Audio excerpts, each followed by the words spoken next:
Hello,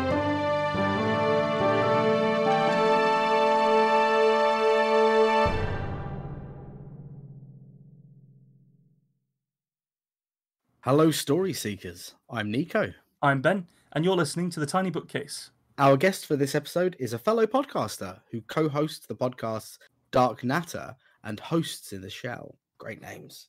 He also writes dark fiction, crime thrillers, and cyberpunk. We would like to warmly welcome Jon Richter. Hello, Jon.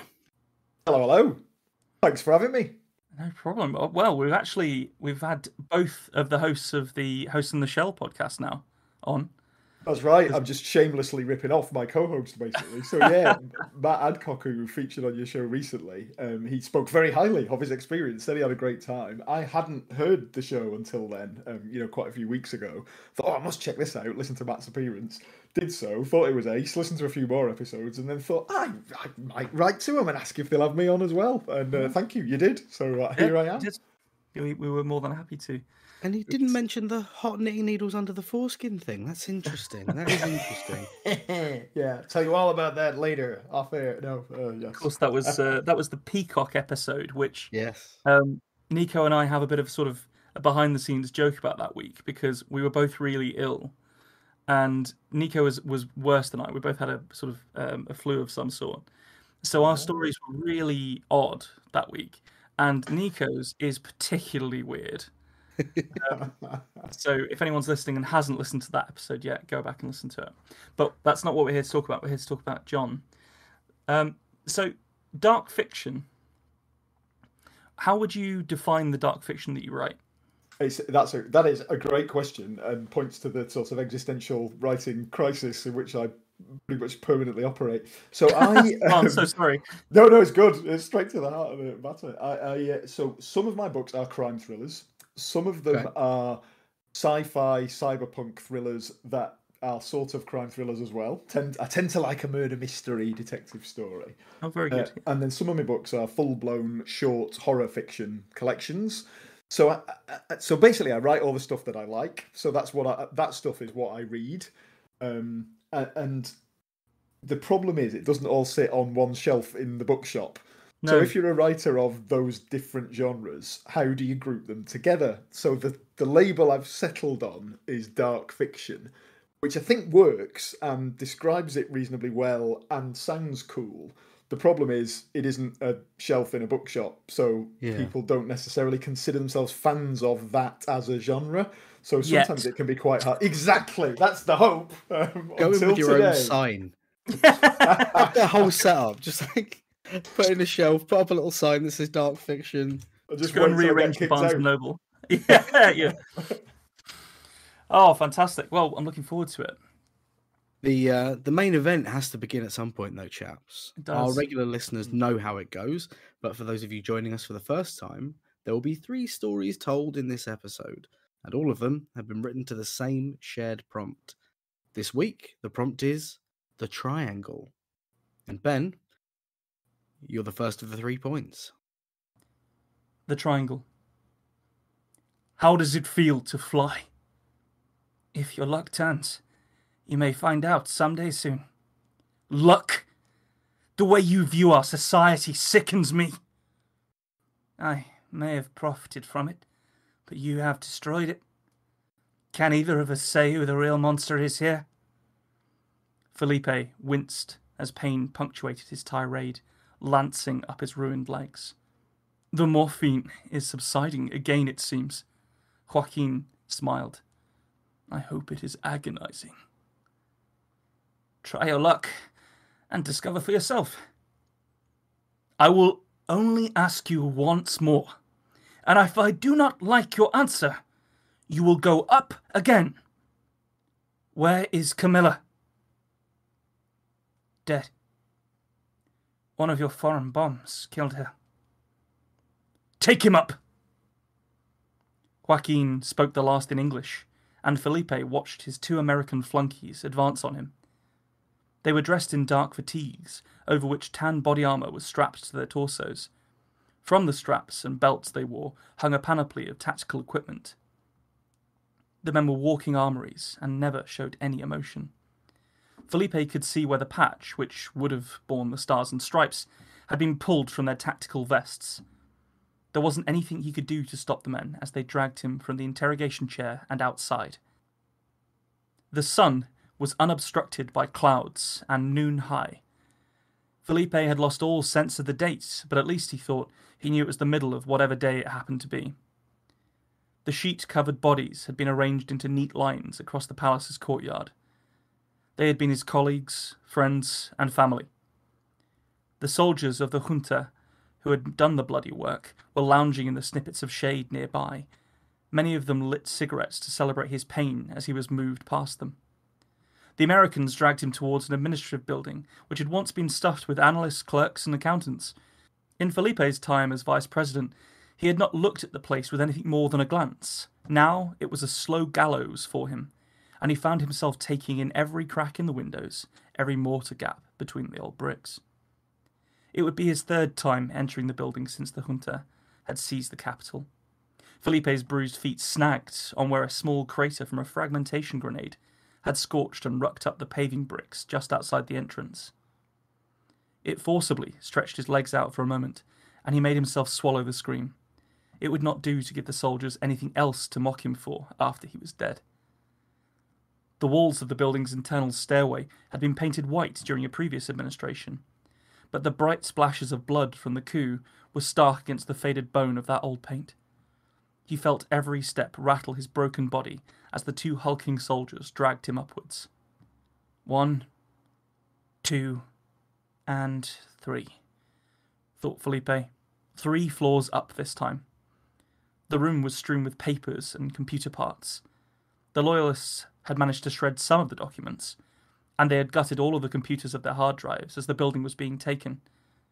The room's large window was open, and Felipe wondered if any of them had jumped, or if their blood now stained the stairwell. "We have checked all the bodies. She was not there. Where did you put my wife?" Joaquin asked him as the 2 soldiers propped him up against the windowsill. "She's gone." Felipe could not bring himself to look out of the window, so instead he stared down at the faded carpet. "You have lost! All you can do now is spare yourself some pain." Joaquin spoke earnestly, and the tone made Felipe chuckle. The shaking pulled on his bruised ribs and quickly silenced his mirth. "I wonder," continued Joaquin, "did you laugh when your cabinet culls drove my father to suicide? He jumped from this roof. I want you to think about that fact, that one day I will throw what's left of you from the very spot he used." Joaquin nodded to the soldiers, and they levered Felipe out of the window and let him spill from their hands. The vertigo of the world spinning around him was dizzying, and Felipe tried to close his eyes but found he could not look away from the ground, which was rushing to meet him. Somehow he managed not to scream this time, yet he found that 3 floors was just the right height to have time to absorb what was happening. Instinctively, he stuck out a hand to cushion his fall. The arm snapped and was crushed under him on impact. The rest of the force went through his ribs, shattering them. His pelvis, already broken, flattened underneath him as he rolled over, shaking from the pain of it. He could feel the summer air on the shards of bones which had torn through his skin. Felipe had no awareness he had lost consciousness, until his eyes were opened again. The sweating and scared face of a military doctor swam in and out of focus, so he closed his eyes to try and understand what was happening. He couldn't feel anything, but he could hear the grunt of the doctor as he tugged at Felipe's ruined flesh and tried to stop the internal bleeding. Time seemed to have slowed for Felipe, locked as he was in a seemingly endless series of operations. Eventually, he felt the rush of a stimulant jolt his awareness back to Joaquin's reality. He opened his eyes again to see that he had been propped back up in the interrogation chair. The hulking Americans stared at him balefully. Joaquin was carelessly holding his pistol and studying Felipe's face. "Just tell me where she is. She is nothing to you, and it will all stop."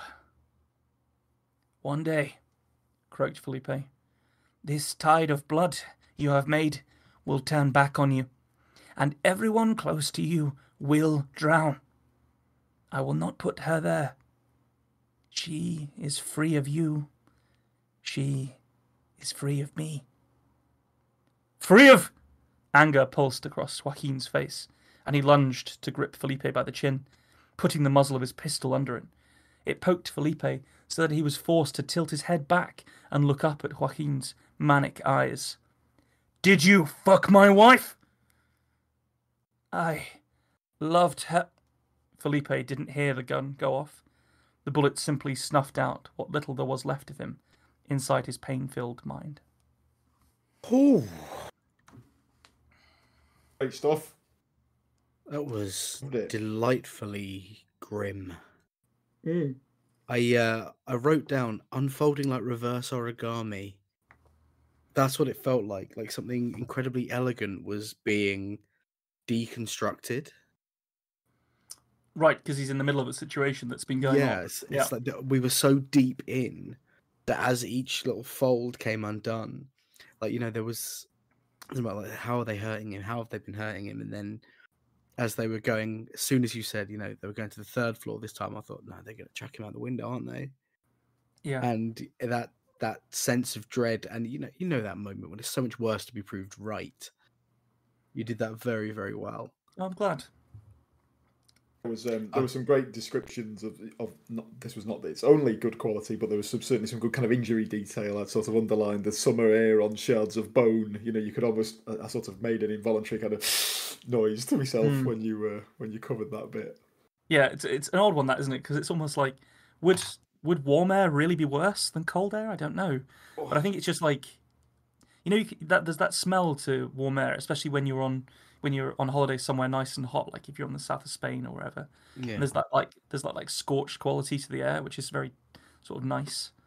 That's what I was trying to evoke in that one. That you got that the idea of the heat across really well. Actually, I wrote down the phrase "snippets of shade." That's a lovely little turn of phrase.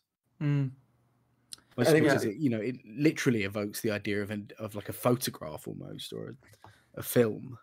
Yes. Yeah. I think I was going for that to a certain degree. I sat down to write this with like an idea of the audience that I was writing it for, and that is an audience that would be someone like I don't know, someone that really likes the TV show Narcos or something like that. So I think there is a filmic quality to it that I almost wonder now whether it would be better as a short film, because then you could do some, Tarantino cutting back and forth. Yeah. Maybe a bit of sort of like a Hitchcockian turn where that the audience knows why he's not giving up to this torture, but the people in the story don't yet. And the whole thing's washed in sepia. Yeah. Oh yeah. It's drenched in sepia, man. You just need to throw a chicken in the corner, and then you've got like a Hollywood classic. It was a great little sort of mystery as well. There was, so many questions prompted by like, who are these people with the cool accents? Where are they? Why is he hurting this other man? What's happening here? What is the? And it just gradually unfolds, and you realise what the setting is. And so yeah, really, really fascinating listen. Oh, I'm glad it's gone down well. It was a lot of fun to write, but as I say, I think it almost needs to be turned into something else maybe than this. And obviously, I've gone for a love triangle here as the interpretation of the triangle. So I'm absolutely fascinated to hear what you guys went for. I mean, no spoilers, but once again, we have some weird parallels. Oh, we're going to love discussing that. Right, John, do you have a story for us that prompts the triangle? I certainly do. Very good. Whenever you're ready. We'll launch in right now. Triangle. Front door closed, and the guilt set in immediately.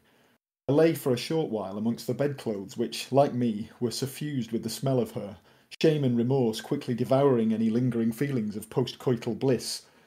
The picture on my bedroom wall didn't help one iota. It was a large print of Pontormo's Supper at Emmaus, depicting Jesus blessing a loaf of bread beneath a floating eye of providence, the triangular emblem with a single staring eye commonly associated with the Illuminati.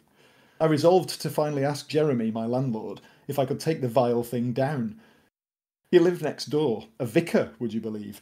and had decorated his adjoining rental with the same pious paraphernalia with which he'd festooned his own home. Apparently his deeply religious mother had lived here until her death 10 years previously, hence the reason he was renting the place out. The cheap monthly rate he charged more than compensated for the biblical canvases and little ceramic Jesuses that adorned the flat, and he was a sweet and shy old man I didn't want to offend. But enough was enough. If I'd already had my doubts when moving in about whether Jeremy's religious icons would approve of my lifestyle, I was pretty certain now that they would not. The gaze of Christ and of the hovering eyeball above his head both seemed to bore into me, reproachful and accusing. Indeed, the three-sided symbol seemed wryly appropriate, a triangle to symbolise the mess I had made of my love life. I'd only ever dated other gay men for my entire adult life until I met George, who is openly bisexual. I didn't think it would matter to me, and indeed it didn't. Not until I was introduced to his best friend Lexi, who moved back to London about a year into our relationship. They were so flirty with each other that I couldn't help bringing it up later that evening when George and I were on our way to his apartment. I still remember the infuriatingly throwaway tone in which he'd explained that there used to be an item, as if that revelation didn't make it 10 times worse. It took me another 6 months to become convinced they'd started sleeping with each other behind my back, and another 3 months to pluck up the courage to challenge him about it, blurting out my fears halfway through the swanky taster menu we were enjoying in a new Asian fusion restaurant in Hackney.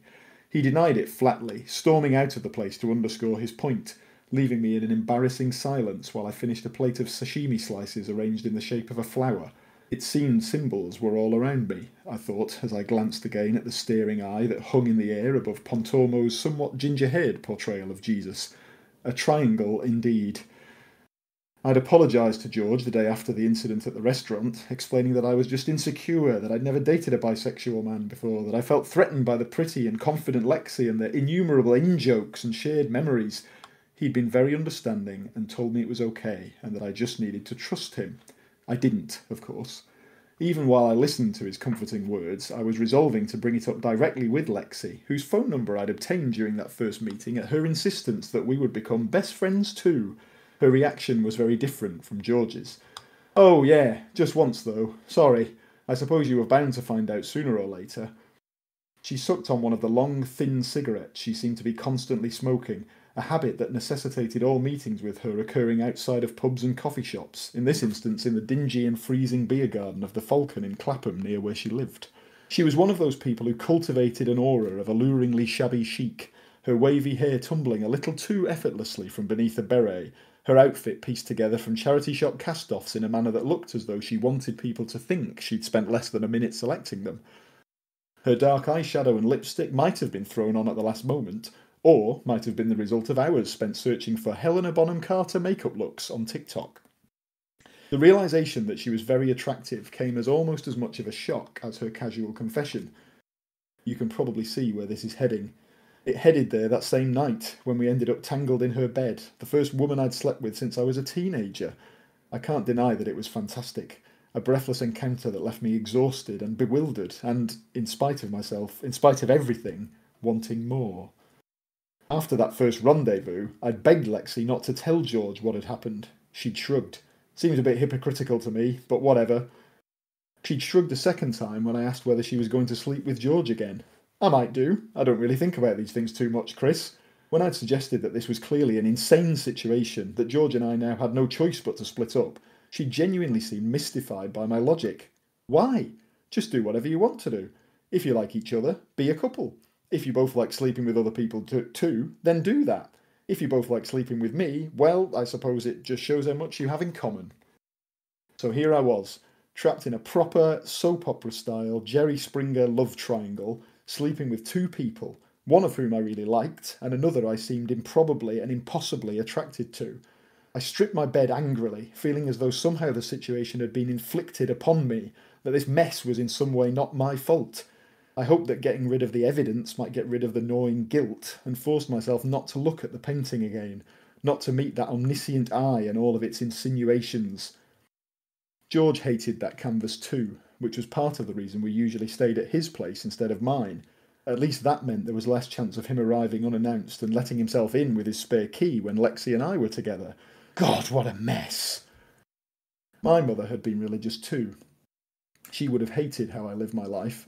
Perhaps that was part of why I was doing this. Perhaps a lot of what I did and thought and said was dictated by the ghost of that hateful old crone.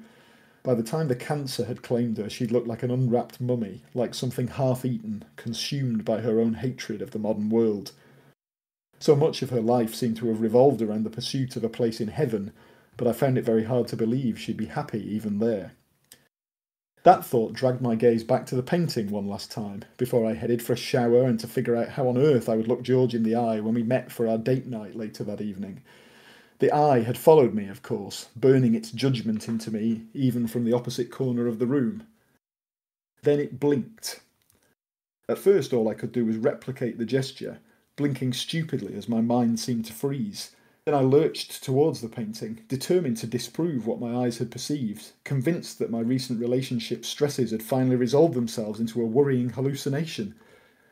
The eye, encaged in its tri-cornered prison, couldn't blink because it was just ink on canvas, a static collection of coloured pixels arranged by a printer into a facsimile of a famous painting. As I approached the image, I heard a scraping and clattering sound, seeming to emerge from the picture itself. Then, impossibly, the eye disappeared. Indeed, the entire triangle in which it was suspended was suddenly no longer there. Or, more accurately, it was. But instead of a painted shape, it was now the absence of one, a black triangular hole where an eye of providence ought to appear. I stared as more sounds manifested, coming, I realised, with a rising clot of horror in my throat, not from the painting, but from behind it. The eye reappeared then, stuffed hastily back into the hole like a piece from a child's toy. I jabbed it with my finger, pushing the carefully cut-out shape back through to the other side. Through the triangular hole I could see Jeremy, my landlord, standing there. He was completely naked, fumbling at the handle of a door on the opposite side of a tiny room. The space was illuminated solely by the light coming from my own room through the sliced-out triangle. Little more than a dark, sordid cupboard. He glanced over his shoulder in horror, and I saw the shape of a triangle painted around his right eye, the eye he must have used to watch me, to press up against the reverse of the painting and observe countless previous tenets. Love lives, one-night stands, secret trysts and relationships and breakups and fantasies, all played out on that bed, in that room, under his repulsive gaze. Jeremy, like Jesus, must have judged them all. Or perhaps the pervert didn't care about anything but the acts he silently observed. Jeremy finally hauled open the door and escaped back into his home. I stared dumbly for a few seconds, then called the police. Oh, what a gross old man. Yeah. Yes. I absolutely adored the tone of that. Yeah, it was very real, wasn't it? It was extremely real. Like there was something, the way that you observed the world in the prose there was just very crystalline in a way that felt not. The word isn't humdrum, but do you know what I mean when I say humdrum? Like that kind of like it is everyday life. This guy he's got a fairly normal-ish problem. It's a bit extreme. It's a bit of an extreme problem. It's a fairly normal-ish, love problem, and everything is sort of coloured with that. It was very good. Like I liked the character. I felt like I feel like I know him now. Yeah, I really enjoyed that. Thank you for telling me. No, not at all. I think I sort of it was, and perhaps one of the challenges when writing it, it's the sort of balance, isn't it? So there's a chunk of the story that is, as you say, a normal life with a normal, as you say, a normal-ish problem, but nothing fantastical or horrifying or particularly bizarre about a person who has a relationship challenge, and then switch to grotesque, creepy landlord who's been spying on countless tenants for years since his mum died. And I sort of wanted to spend maybe a bit more time with the second part, but yeah. So the balance might have been off. Don't forget the Illuminati eye that the guy had painted on. That made me laugh. That really got me. That got me as well. That was such a way. Yeah. The moment you used the phrase "a rising clot of horror" in his throat, which is a great phrase.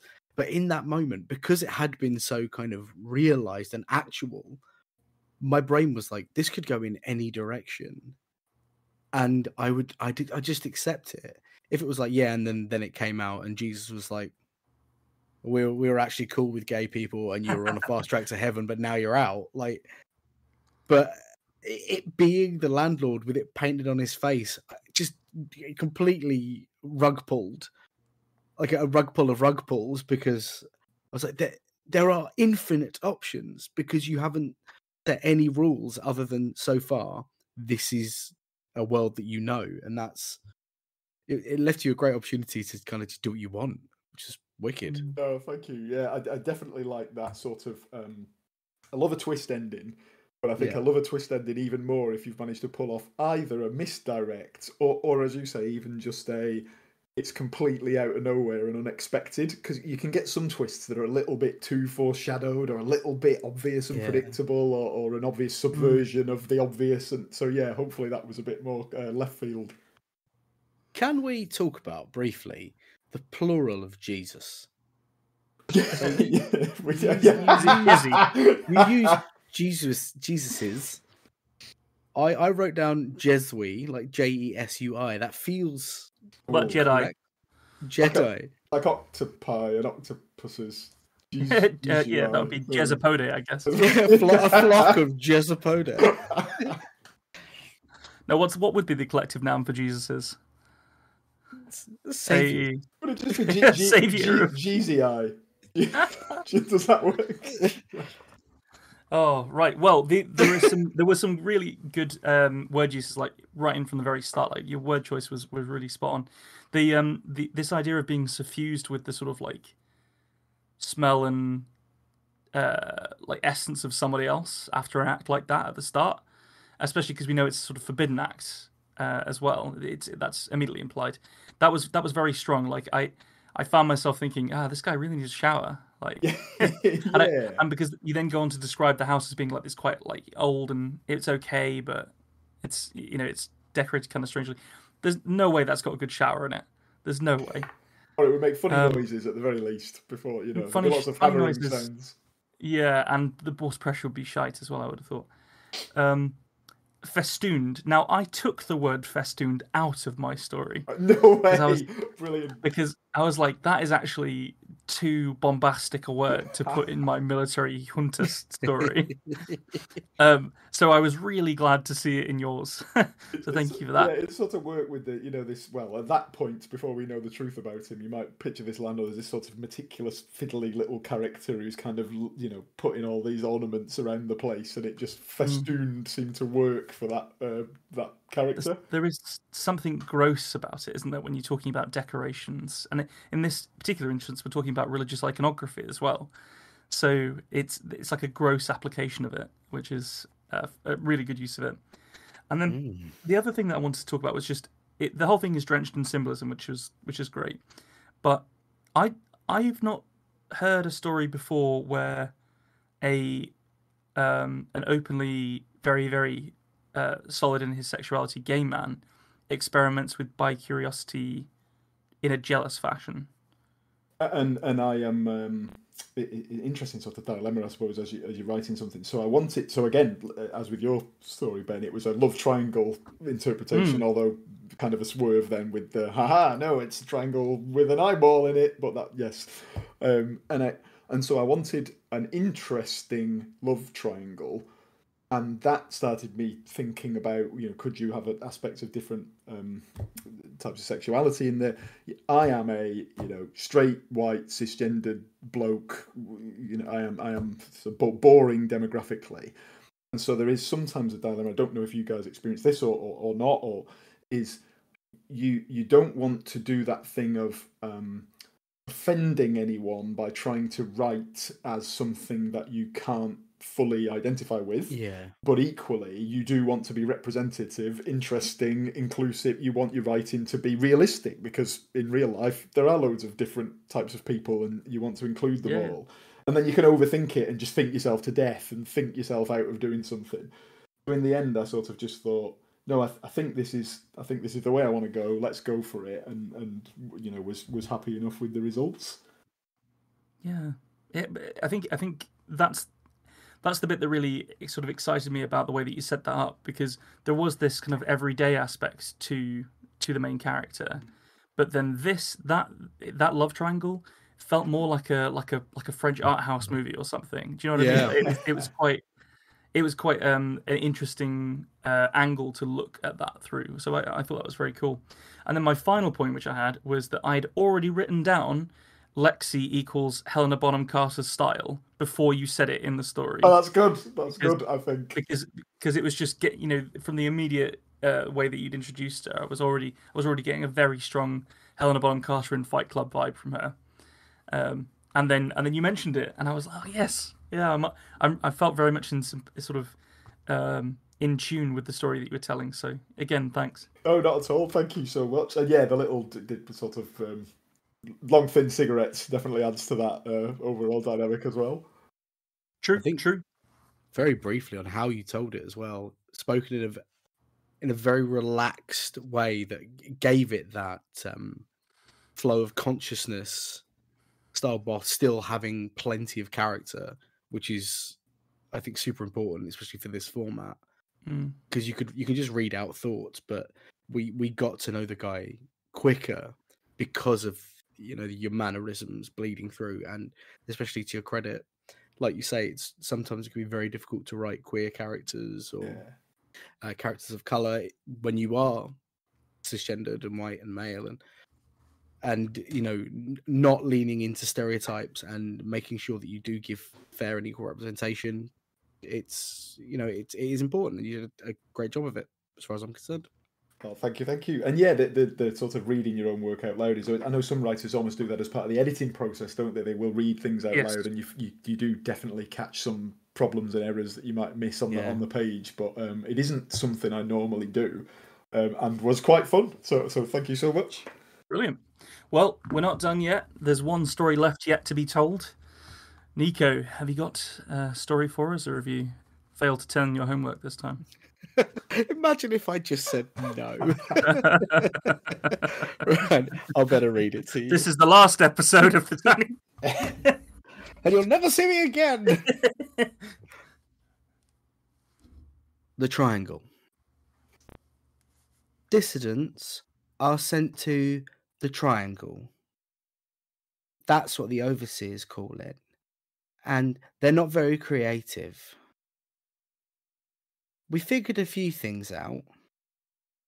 The first is that it's probably triangular. Building A, which is what our home is called, has angles, but only enough to make a rectangle. The ones who are taken, when they cry or rage against the overseers, they leave through the door under the big clock. So we can be certain that, even with the angles aside, it's outside of Block A. We know because of the rotor boards, these strange wooden flaps with the name scrawled on them, that there are blocks B and C also, and at least 30 floors, for that is the one that we are on.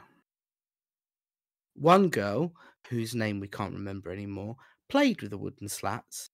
The clacking of them cut through the relative quiet of what we call evening. In truth, we do not know what time it is. Some of the old ones, with their crinkled fingers and eyes the colour of thin porridge, told us about the sun, how it would soar across the ceiling of the planet, and they'd know it was day and night by if their friend the sun was there.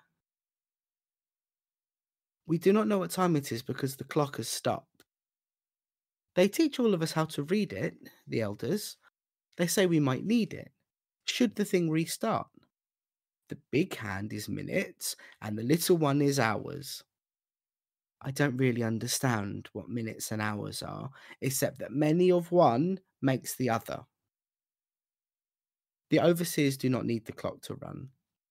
They have their own inside of them. They tell us it's time to wake and time to work, and they tell us when we may stop.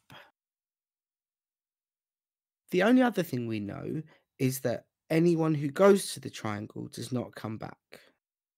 They are dissidents. They are removed in order to ensure the safety of the other members of our community. Community is very important. So the overseers tell us. One of the elders, who is called Grandmother, links many of us together. She says that I will be like her someday, that my breasts will swell and I will become mother and then grandmother. I do not want my breasts to swell like grandmother's.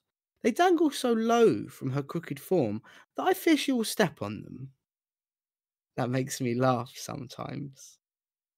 She tells me, hush, and to keep turning the great wheels. I'm small enough to get inside them and run, which makes grandmother's job much easier. She tells me I'm a good girl and shares stories with me of outside, of when the first overseers were born. She says they were their own grandmothers, which I don't understand. She says they took all of the knowledge of our people and turned it to giving themselves purpose and form. They are wise then, I mused, and asked if this was why they were chosen to be in charge of us. It was our lack of wisdom, not their greed for it, that made that decision, grandmother said. It was only their need for power of another sort that kept our kind alive. I fear I never came to understand what that really meant. Perhaps if I'd been able to get a closer look at the overseers, I would have understood more. Grandmother always told me to get lower down in the wheel when they came. I did not want her to get into trouble or be taken to the triangle, so I did as I was told. I hear them when they come. Their footsteps are not like mine or grandmother's, but then I reckon that all people are different in their own ways. Caleb, who's another man who turns the wheels, has skin so much paler than mine. He's almost light enough to match the walls and floor. I tell him so sometimes, and he says words to me that grandmother says I must not repeat. He called me a mutant once. It's a funny word to say, mutant. Mutant. Grandmother said I mustn't say such a bad word. When I asked what it meant, she said it was unkindness for unkindness' sake. She says that Caleb is filled up with sadness. He had children, but they did not get to grow up like I did. There are 147 of us in the room. Grandmother says at the start there were only 8. That seems to be not enough to me, but they made more people, and those people made people. And grandmother reckoned there would be more than 500 if they did not take people to the triangle and if all the babies had grown up like me. This morning, when the overseers came, grandmother was still sleeping. I'd already tied my hair in place and gotten in the wheel, ready to spend the day whispering stories to each other as we turned it. She didn't wake up, even when the overseers turned her body. They were so rough with her that I called out, "Leave her be! Stop being so rough with grandmother!" And the overseer came and touched me. Its hands were so cold. It only had 3 fingers on its hand, and it dug so tightly into the small amount of meat on my arm. Its eye, just one, was glowing like one of the light orbs on the ceiling. It swept over me in the colour of blood. As it did, more of them came. Grandmother had been kind to make me hide from them, I realised. Their bodies were cruel, all angles. Their one eye sat on top of a neck, unadorned with a head. They had no legs, only strange rolling things, like the wheels, but wrapped in a cord. Grandmother did not resist when she was lifted, still sleeping from her bed. She didn't even open her eyes to see me. I twisted, and the overseer closed his hands so tight I heard a snapping sound, and all the fighting was taken out of me. I began to weep then. A strange sensation ran all over me. It was like hunger, but from my bones. It racked me and made me feel dizzy, and in some moments it was almost joyous, and then the sick sensation came to my stomach again. The overseer told its friend I was to be taken to the triangle. I promised them I was good, that I would turn the wheel as soon as grandmother woke up. The second overseer said my deformities were a product of incest and that it was fascinating. I don't know what that means. The triangle was, in fact, just a triangle. It went down where the three buildings met, making a space in between them. I dared to look up and see for a moment the ceiling of the world. It was a colour I've never seen before, and the most beautiful thing I could ever imagine. More beautiful, even. It looked like dreams and warm food, the promise of the ever after, which grandmother told me about. And they let me go, and grandmother and I began to fall into the triangle. I looked down and thought how I had never seen so many people before. Some of them looked very different to me.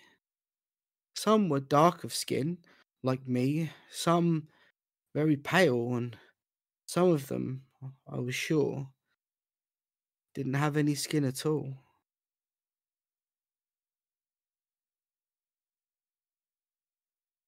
What chilling last sentence. Ace. Good lord. Brilliant stuff. That would leave a big imprint on me, how that ended.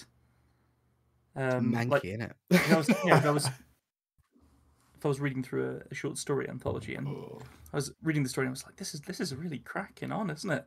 And then it gets to the end and then it's like these like skinless incest freaks at the bottom of a pit. Amazing. So I've massively been a bit I've sort of reduced your story there to sort of like end there, but it was actually really good. Like, everything Tagline. Just incest freaks in a pit. But like the first bit that really struck a chord with me in terms of the way that you were describing the world was eyes the color of thin porridge. Yeah. You have a knack for this kind of description, which is so such a positive trait for short story writing, because that's A, gross, B, fascinating. And C, original, and D, conveys the idea that they live off crappy porridge. It's just doing so much work. That phrase. Because it's obviously she's equating it to the things that she knows, doesn't she? Yeah. Yes, what an interesting situation. Absolutely savage burn on the grandmother's knockers, by the way. Body bagged her. Listen, she's raised hundreds of horrible, deformed infants. Dissidents are sent to the triangle. Yeah. What a story. And just that whole bit around, this is one of the, there's a topic with which I'm fascinated is, the whole AI and robot sort of, let's use the term uprising, because that's not scary or depressing. And because we are sort of grappling, I know we've had story, Terminator and all that stuff for decades, but it's becoming more and more real with every passing day, isn't it? As we've got Chat GPT and all that kind of stuff. So it definitely resonates. So the weird link, Ben, and it's kind of twisted around what we've told, but it was both people under a new agenda being thrown out of buildings. Yeah, which is quite a strange thing, isn't it? So odd. That one's not. So we've had them before, John, where we've crossed the streams a bit and we've been like, oh, is this the closest we've ever come to writing the same story? I think you did the arena, didn't you? I heard that episode where you had a really that was very coincidental. That was weird. I think that's definitely the most recent example of one that's been really, really close. This one's kind of close in an odd way. Like that. Why is that the only bit that links them? Yeah. Wow! No, I had a really good time. Yeah, sorry to interrupt. I was just going to say there's something about. I apologies if this is too far down the nerd rabbit hole, but I play a load of like Dark Souls and those kind of video games where they do a lot of sort of environmental storytelling. So that whole thing about here's a society that's gone a bit wrong.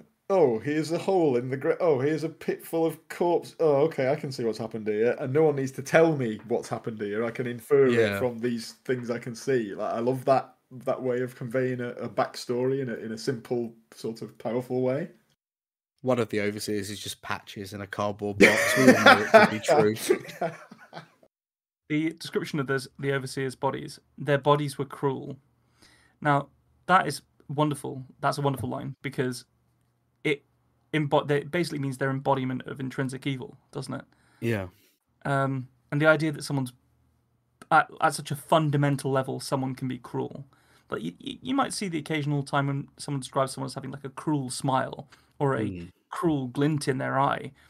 But this is everything about their bodies. It's cruel. Just wrong. Yeah. From her perspective, it must be such a I really felt the fear of this little girl in that moment. And I think that was excellent. The voice, telling it from the perspective of the little girl, and it made all those images even more powerful. Like when she said, "Oh, they have clocks inside of them," and it's like, "Oh, that's really sinister, actually." But I think I get a bit inured to Nico's voice talents because I'm recording with him so often. He's always got a voice ready, and this is actually quite an odd one that you've gone for, isn't it? Like this sort of like slightly deformed incest little girl voice. It's got to be top shelf Nico, that, hasn't it? So I didn't know whether to put it in, but in my head she's about 13, but completely infantilized. Yeah, and I think you gave that impression. Yeah, just horrid. Made myself feel gross there. Yep. Good work. Well, three stories forming the points of a triangle there, boys. Very good. I've enjoyed all of those, so thank you to both of you. Excellent seeing the telling from both of you chaps. Oh, likewise. Very kind.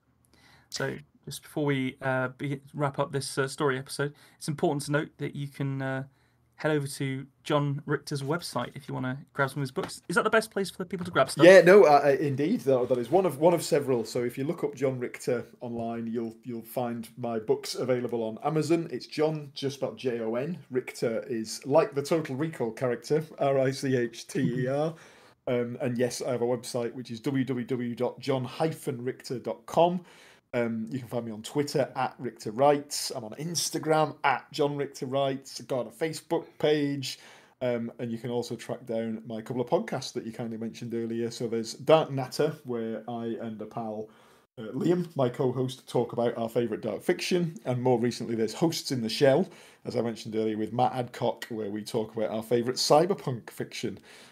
So yeah, loads of stuff, a few different avenues, but no TikTok. I draw the line at TikTok. Draw the line there.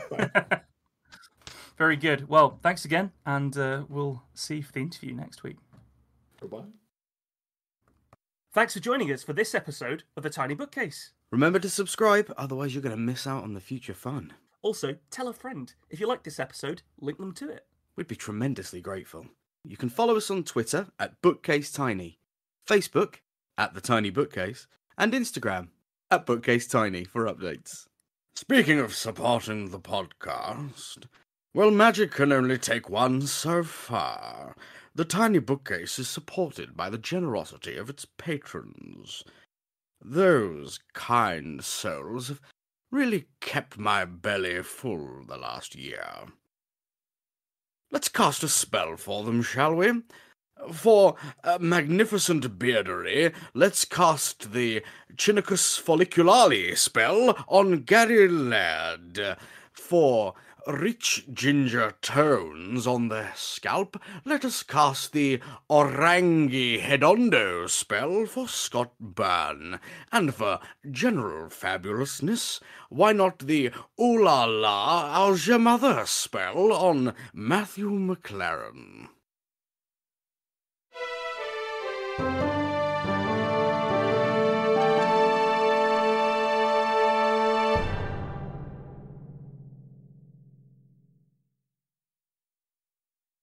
How do you come up with that shit, man?